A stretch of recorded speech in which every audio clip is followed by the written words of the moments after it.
Hello everyone, कैसे हैं आप सब। तो हमने लास्ट वीडियो में क्या कवर किया था कि कैसे प्रेशर का क्या इफेक्ट होता है ऑन स्टेट्स ऑफ मैटर। मैंने देखा था प्रेशर का और साथ में टेम्परेचर का, दोनों के इफेक्ट से क्या होता है, गैसियस स्टेट लिक्विड में कन्वर्ट हो सकती है, लिक्विड स्टेट गैसियस में कन्वर्ट हो सकती है। तो ये क्या होता है, जब तक प्रेशर और टेम्परेचर में अप्लाई कर रही हूँ स्टेट्स ऑफ मैटर एक दूसरे में कन्वर्ट हो सकती है। बट क्या ये चीज एक्चुअल में बिना प्रेशर और टेम्परेचर के इंटरफेरेंस के बिना भी पॉसिबल है कि नहीं। मतलब कि मैं प्रेशर और टेम्परेचर में कोई चीज ना करूं लेकिन फिर भी एक स्टेट ऑफ मैटर दूसरी स्टेट ऑफ मैटर में कन्वर्ट होए, क्या ये चीज पॉसिबल है या नहीं, हम ये चीज देखेंगे ये प्रोसेस के थ्रू, जो कि है इवेपोरेशन। तो क्या है, आपने घर पे देखा होगा क्या होता है, जब घर पे गीले कपड़े सुखाने डालते हैं तो उससे क्या होता है, जो कपड़ों का मॉइस्चर होता है, जो गीले होते हैं कपड़े, उनका जो मॉइस्चर होता है, उनमें जो नमी होती है वो क्या होती है, धीरे धीरे उड़ जाती है एयर में और आपके कपड़े ड्राई हो जाते हैं।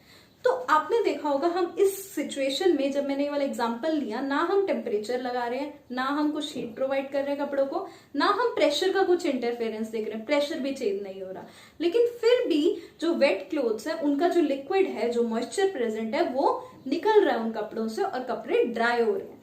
तो यही प्रोसेस क्या कहलाता है, हमारा इवेपोरेशन। तो इवेपोरेशन की हम डेफिनेशन देख लेते हैं।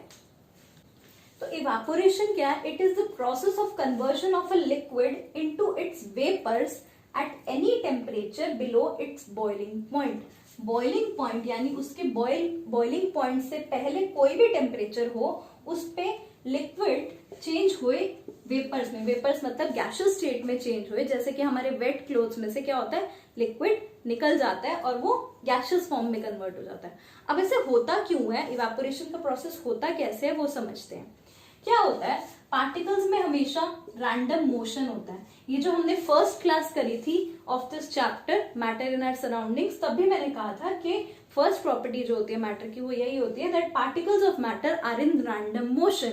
जो मैटर के पार्टिकल्स होते हैं वो हमेशा रैंडम मोशन में होते हैं। अब उसकी वजह से क्या होता है, इस रैंडम मोशन होता है किसकी वजह से, क्योंकि पार्टिकल्स में काइनेटिक एनर्जी होती है, कुछ ना कुछ काइनेटिक एनर्जी मॉलिक्यूल्स में पहले से प्रेजेंट होती है। उस काइनेटिक एनर्जी की वजह से जो मॉलिक्यूल्स होते हैं रैंडमली मोशन में होते हैं, राइट। तो अब उससे क्या होता है, जो हमारा ऐसी लिक्विड है, राइट, मैं एक्सप्लेन करती हूं। जैसे कि हमारे लिक्विड है, राइट। अब इस लिक्विड के जो यहाँ सरफेस पे पार्टिकल्स हैं, कुछ ना कुछ वाटर मॉलिक्यूल सरफेस पे भी प्रेजेंट है। तो क्या होता है, ये जो सरफेस वाले वाटर मॉलिक्यूल्स हैं ये क्या करते हैं, ये जो रैंडम मोशन होता है इन वाले मॉलिक्यूल्स में, इस रैंडम मोशन की वजह से ये मूव करना स्टार्ट करते हैं, एक दूसरे को क्रॉस करते हैं और धीरे धीरे क्या होता है, अपनी ये वाली स्टेट यानी अपना सरफेस छोड़ के ऊपर मूव करना स्टार्ट करते हैं, राइट। क्या होता है, इन मॉलिक्यूल्स में जो अट्रैक्टिव फोर्स है वो वाला अट्रैक्टिव फोर्स ब्रेक करके, यानी वो वाला जो मॉलिक्यूल्स के बीच में जो अट्रैक्टिव फोर्स है उसे तोड़ के वो मूव करना स्टार्ट करते हैं। और लिक्विड में आपको पता है मॉलिक्यूल्स क्या होते हैं, थोड़ा सा मतलब जो अगर गैसेस के कंपैरिजन में देखें तो थोड़ा टाइटली पैक्ड होते हैं, है ना। तो इन मॉलिक्यूल्स के बीच का जो अट्रैक्टिव फोर्स होता है ये इसे ब्रेक करके मूव करना स्टार्ट करते हैं और लिक्विड मॉलिक्यूल्स गैसियस मॉलिक्यूल्स में कन्वर्ट हो जाते हैं। यानी कि हमारी जो लिक्विड स्टेट है वो गैसियस स्टेट में कन्वर्ट हो जाती है, यानी यही प्रोसेस कहलाता है हमारा इवेपोरेशन। अब इवेपोरेशन का अभी आपको दो चीजें समझ आई। फर्स्ट कि इवेपोरेशन क्या है, सरफेस फिनोमेना। सरफेस फिनोमेना मतलब सिर्फ सरफेस पे जो पार्टिकल्स है, सरफेस पे जो लिक्विड मॉलिक्यूल्स हैं वही क्या हो रहे हैं, मूव कर रहे हैं अपना ये बीच का अट्रैक्टिव फोर्सेस ब्रेक करके। और दूसरी चीज आपको पता चली कि हमने कुछ टेम्परेचर और प्रेशर तो अप्लाई करा नहीं, मतलब कि ये जो इवेपोरेशन का प्रोसेस है ये बॉइलिंग पॉइंट मतलब वो वाला टेम्परेचर जिसपे नॉर्मली एक लिक्विड गैसियस स्टेट में कन्वर्ट हो जाता है, वो वाले बॉइलिंग पॉइंट से पहले ये वाला प्रोसेस हो रहा है ना। द प्रोसेस इन विच मैंने रिलेस कर दिया, बट क्या था, जब गैसियस मॉलिक्यूल्स, जब लिक्विड गैसियस मॉलिक्यूल्स में कन्वर्ट हो जाए eight any temperature below its boiling point से पहले का कोई भी टेम्परेचर हो, मतलब अभी बॉइलिंग पॉइंट पहुंचा नहीं है, उससे पहले का कोई भी टेम्परेचर जिसपे gaseous liquid state gaseous state में कन्वर्ट हो जाए, राइट। तो ये इवेपोरेशन का प्रोसेस है। अब हम एक एक एग्जाम्पल के थ्रू समझते हैं कि क्या क्या फैक्टर्स हैं जो इवेपोरेशन को हेल्प करते हैं, राइट। हमने समझा कि इवेपोरेशन का प्रोसेस क्या है। वो वाला प्रोसेस जब हमारे लिक्विड स्टेट के सरफेस वाले मॉलिक्यूल्स गैसियस स्टेट यानी वेपर्स में कन्वर्ट हो जाए eight any temperature below its boiling point, है ना, तो वो प्रोसेस इवेपोरेशन कहलाता है। अब क्या है फैक्टर्स अफेक्टिंग इवेपोरेशन। इवेपोरेशन पे क्या क्या फैक्टर्स होते हैं जो इवेपोरेशन को इंक्रीज या डिक्रीज करते हैं। सबसे पहला फैक्टर है सरफेस एरिया। अब आपको एक चीज तो क्लियर हो गई है कि इवेपोरेशन जो है हमारा सरफेस फिनोमिना मतलब वो पार्टिकल्स जो सरफेस पे, जैसे कि ये हमारा कंटेनर है, ये लिक्विड प्रेजेंट है, तो सिर्फ ये जो सरफेस पे पार्टिकल्स है वो उस पर डिपेंड करता है इवेपोरेशन, है ना। अब क्या है, इसको प्रूव करने के लिए मैंने ये सरफेस एरिया वाला इफेक्ट दिखाने के लिए मेरे पास कुछ एक कप है और एक सॉसर पैन है।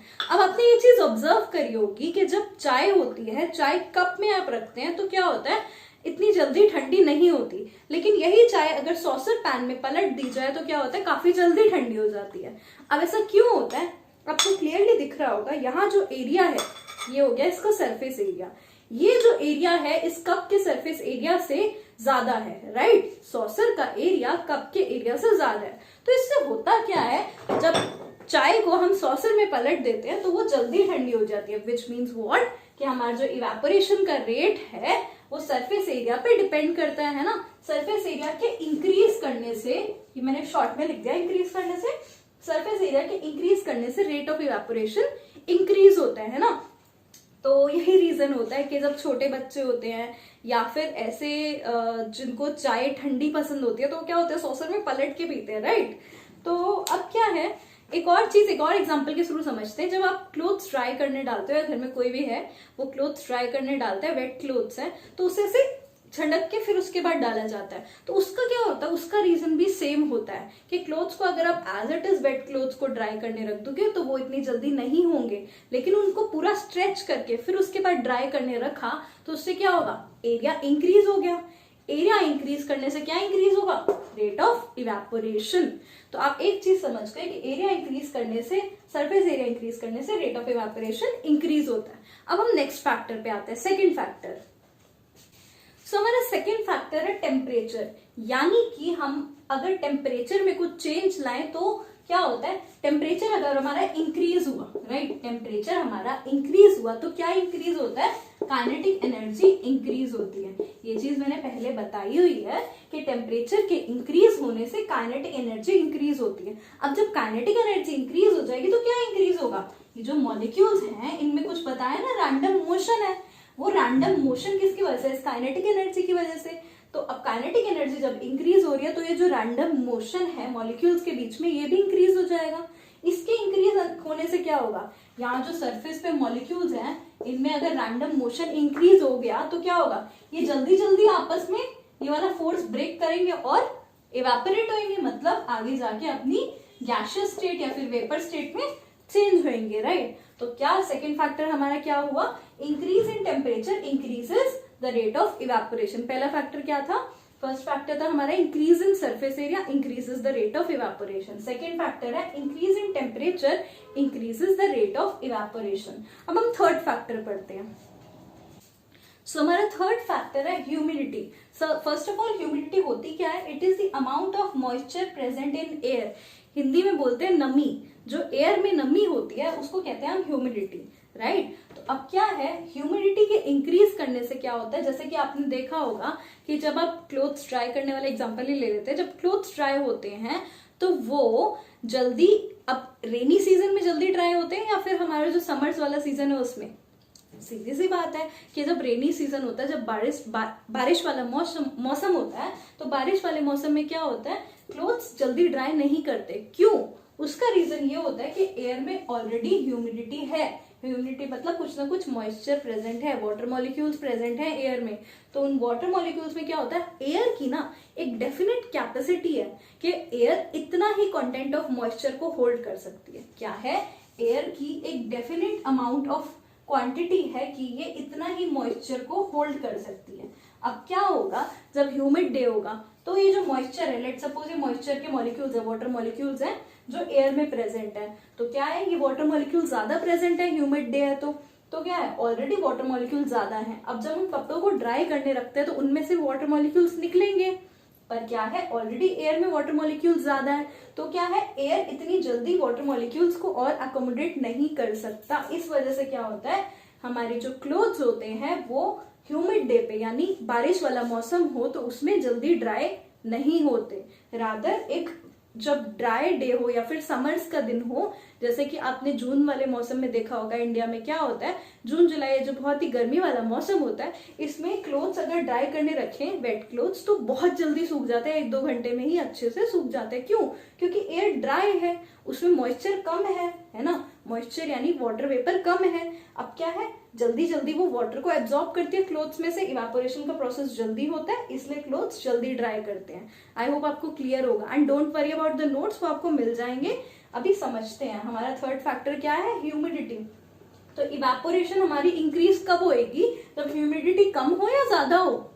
ऑब्वियसली बात है ना कि ह्यूमिडिटी हमारी कम होएगी तभी तो इवापोरेशन ज्यादा होएगी। ह्यूमिडिटी मतलब मॉइस्चर एयर में ऑलरेडी कम होगा, तभी तो इवापोरेशन का प्रोसेस जाओगा, जल्दी जल्दी होगा ना। तो अब हम नेक्स्ट प्रोसेस पे आते हैं, हमारा सेकंड प्रोसेस, हमारा थर्ड प्रोसेस है ये ह्यूमिडिटी वाला।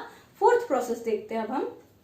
सो फोर्थ हमारा प्रोसेस है विंड स्पीड, मतलब हवा कितनी तेजी से चलती है। अब ये तो इजी है, आप खुद भी समझ सकते हैं कि अगर हवा ज्यादा तेजी से चल रही होगी तो हमारे क्लोथ्स जल्दी ड्राई हो जाते हैं, मतलब इवापोरेशन क्या होती है, जल्दी होती है। जब क्या होता है, विंड स्पीड फास्ट होती है, जब हवा तेजी से चलती है ना। ये तो आपने कॉमन भी लाइफ में ऑब्जर्व किया होगा कि जब हवा तेजी से चलती है तो रेट ऑफ इवापोरेशन ज्यादा होता है, इसलिए हम कह सकते हैं कि evaporation increases with increase in wind speed. जब विंड स्पीड इंक्रीज होती है तो रेट ऑफ इवापोरेशन इंक्रीज होता है ना। अब फटाफट से चारों पॉइंट्स एक साथ देख लेते हैं एक बार।